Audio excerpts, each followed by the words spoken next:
Bonjour, dans cette vidéo, on va explorer les inéquations valeurs absolues. Alors, comme les inéquations radicales, notre but sera de résoudre l'équation correspondante pour trouver des valeurs critiques pour définir des intervalles et puis tester les intervalles pour déterminer lesquels font partie des solutions. La confusion dans ces inéquations, c'est que d'abord, on doit déterminer les valeurs critiques pour résoudre l'équation. Alors, on aura essentiellement deux tableaux d'intervalles à travailler avec ici. Alors, considérons d'abord, dans ce premier exemple, on veut résoudre l'équation associée, x moins 2, la valeur absolue, égale 5. So, pour résoudre cette équation, on a une valeur critique de 2. D'un côté du 2, la valeur absolue de x moins 2, So, si x est plus petit que 2, x moins 2 est plus petit que 0. Donc, la valeur absolue de x moins 2 égale l'opposé de x moins 2. Et ça, c'est le premier cas pour l'équation, c'est-à-dire que négatif x moins 2 égale 5. Donc, moins x plus 2 égale 5. X égale négatif 3. Négatif 3 fait partie de cet intervalle. Ça, c'est les valeurs de x qui sont plus petits que 2. Et donc, ça, c'est une solution à l'équation et donc une valeur critique pour mon inéquation. La deuxième situation, si x est plus grand que 2, x moins 2 est plus grand que 0, ou égal, parce que je vais inclure le 2 ici. C'est-à-dire la valeur absolue de x moins 2 égale tout simplement x moins 2. Et ça, c'est la deuxième situation pour les équations, c'est-à-dire les valeurs qui sont plus grandes ou égales à 2. On a juste l'équation x moins 2 égale 5, donc x égale 7. 7 est dans le domaine, 7 est plus grand que ou égal à 2, alors ce n'est pas une racine étrangère, c'est une solution. Alors, les deux solutions à l'équation sont négatif 3 et 7. Alors, maintenant, je retourne à mon inéquation et ces valeurs de négatif 3 et 7 sont les nouvelles valeurs critiques. Le 2 n'est plus important. Le négatif 3 et le 7 sont quand la valeur absolue de 2 est égale à 5 et dans ce cas, on permet l'égalité. Alors, on inclut ces deux solutions. Alors, au minimum, on a ces deux valeurs qui sont des solutions. Mais maintenant, on a trois intervalles et ce qu'on veut faire, c'est de tester une valeur dans chacun de ces intervalles pour voir si l'équation est vraie ou non. Alors, disons que je dis, disons x égale moins 7, x égale 0 et x égale 10. Je choisis une valeur dans chaque intervalle, ça ne fait aucune différence. Quelle valeur? Je pourrais choisir moins 7, je pourrais choisir moins 2000, je pourrais choisir moins 3.001. Il faut juste que je choisisse une valeur qui est plus petite que négatif 3. Dans la deuxième intervalle, je dois choisir une valeur entre moins 3 et 7 et je dois choisir une valeur plus grande que 7. Et je teste. So, la valeur absolue de négatif 7 moins 2, ça c'est la valeur absolue de négatif 9 qui est 9. 9 est plus grand que 5. Mais je veux les valeurs qui sont plus petites ou égales à 5. Alors, cet intervalle ne fait pas partie de la solution. La valeur absolue de 0 moins 2, c'est la valeur absolue de négatif 2 qui est juste 2. 2 est plus petit que 5. Et ça, c'est ce qu'on veut. Et la valeur absolue de 10 moins 2, c'est la valeur absolue de 8 qui est 8. 8 est plus grand que 5, ça, c'est pas ce qu'on veut. Alors, notre intervalle de solution dans ce cas, c'est les valeurs entre et inclusives de négatif 3 et 7. Pour cette deuxième inéquation, même idée. Je dois considérer d'abord l'équation, la valeur absolue de x plus 3 égale la valeur absolue de x moins 4.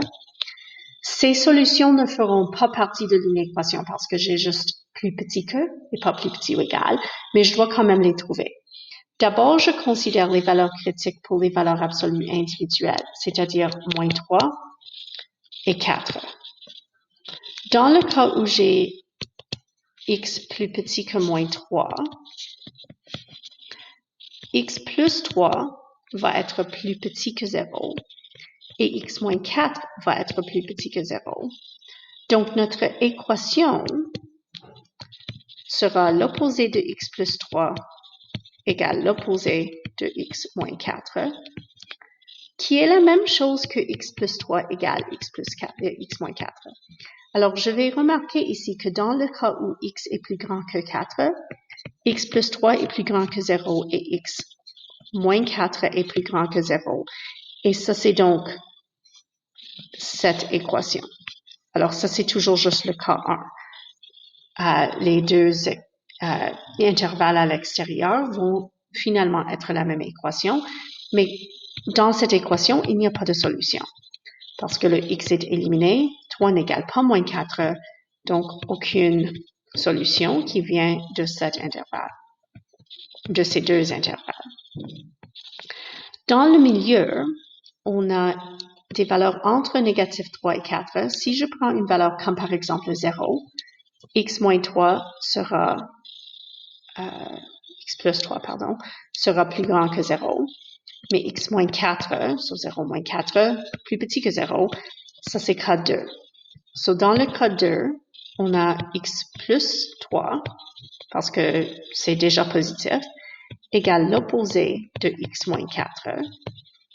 Donc, x plus 3 égale négatif x plus 4. Donc, 2x égale 1, x égale 1 sur 2.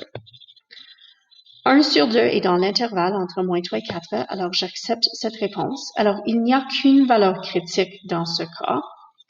On retourne à notre inéquation. N'oubliez pas que le domaine, c'est tous les nombres réels ici, alors je n'ai pas de limite sur le domaine. Mais 1 sur 2, c'est la frontière entre les deux intervalles ici. Ce 1,5 ne peut pas faire partie de la solution, parce que ça, c'est quand la valeur absolue de x plus 3 égale la valeur absolue de x moins 4. On veut savoir quand est-ce que c'est plus petit. Alors, je vais choisir une valeur à tester. Disons x égale 0 et x égale 5. So, la valeur absolue de 0 plus 3 et la valeur absolue de 0 moins 4. Alors, j'ai 3 et 4. 3 est plus petit que 4. Ça, c'est ce qu'on veut. Si je compare la valeur absolue de 5 plus 3, qui est 8, et la valeur absolue de 5 moins 4, qui est 1, 8 est plus grand que 1, et ça, c'est pas ce qu'on veut. Alors, notre intervalle, x appartient à l'intervalle de négatif infini à 1 sur 2, et je ne peux pas inclure le 1 sur 2. Je vais maintenant faire une avec deux. Je vais avoir 3 cas séparés. Alors, j'ai 2 valeurs absolues et un constant. Encore une fois, je vais commencer en résolvant l'équation associée, c'est-à-dire la valeur absolue de x plus 2 plus la valeur absolue de x moins 1 égale 3. Mes deux valeurs critiques pour les valeurs absolues sont négatif 2 et 1.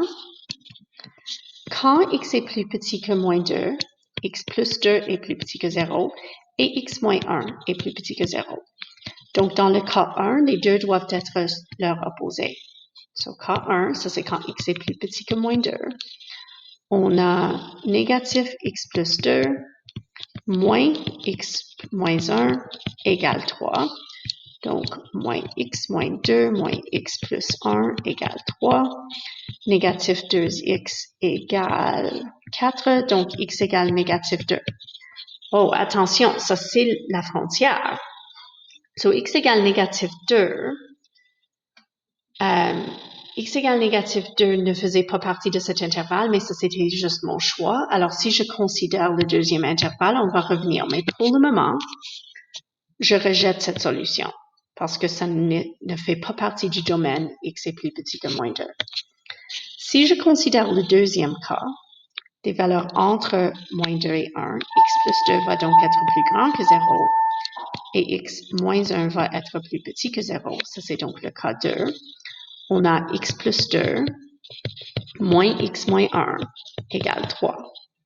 So, x plus 2 moins x plus 1 égale 3 va juste donner l'égalité 3 égale 3.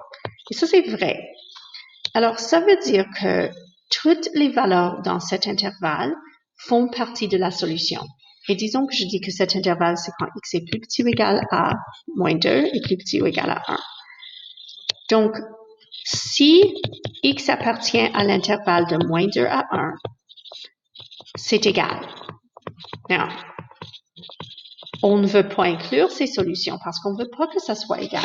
On veut juste que ça soit plus grand. Alors, mais il faut quand même considérer que le moins 2 va être une valeur critique.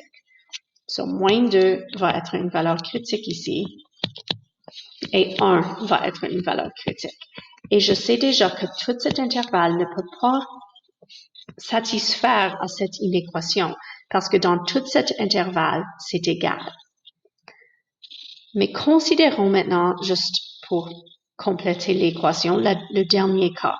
Si x est plus grand que 1, x plus 2 est plus grand que 0 et x moins 1 est plus grand que 0. So, notre troisième cas, c'est juste x plus 2 plus x moins 1 égale 3. Donc, 2x égale 2, x égale 1.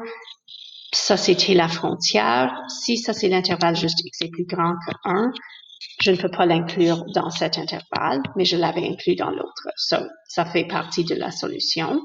Et ça représente donc une frontière, une limite pour mon inéquation. Je sais déjà que dans tout cet intervalle, so 0 par exemple, si je choisis x égale 0, ça devrait être égal. Mais si vous voulez être certaine, vous pourriez vérifier. Si x égale 0 par exemple, j'ai la valeur absolue de 0 plus 2, plus la valeur absolue de 0 moins 1, et ça c'est égal à 3. So, je ne peux pas l'inclure dans mon intervalle. Pour les autres intervalles, je dois décider si elles sont incluses ou non. Alors, disons que je choisis x égale négatif 10 et x égale positif 10.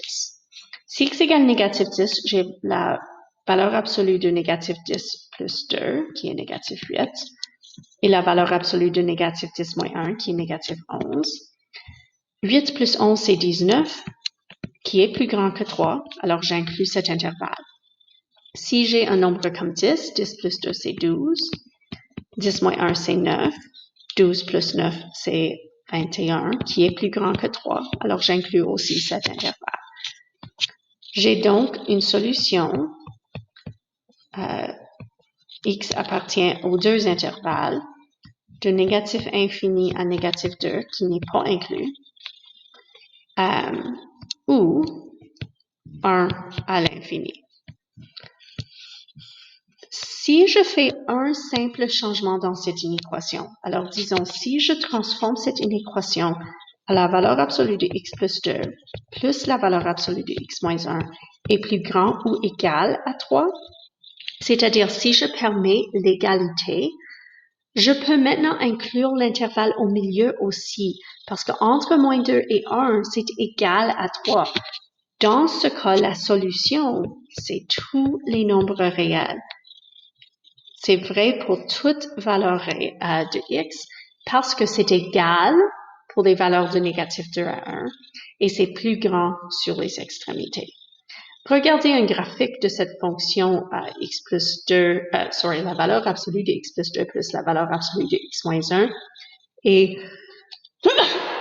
excusez-moi, et l'équation y égale 3 et vous allez peut-être comprendre un peu mieux qu'est-ce qui se passe.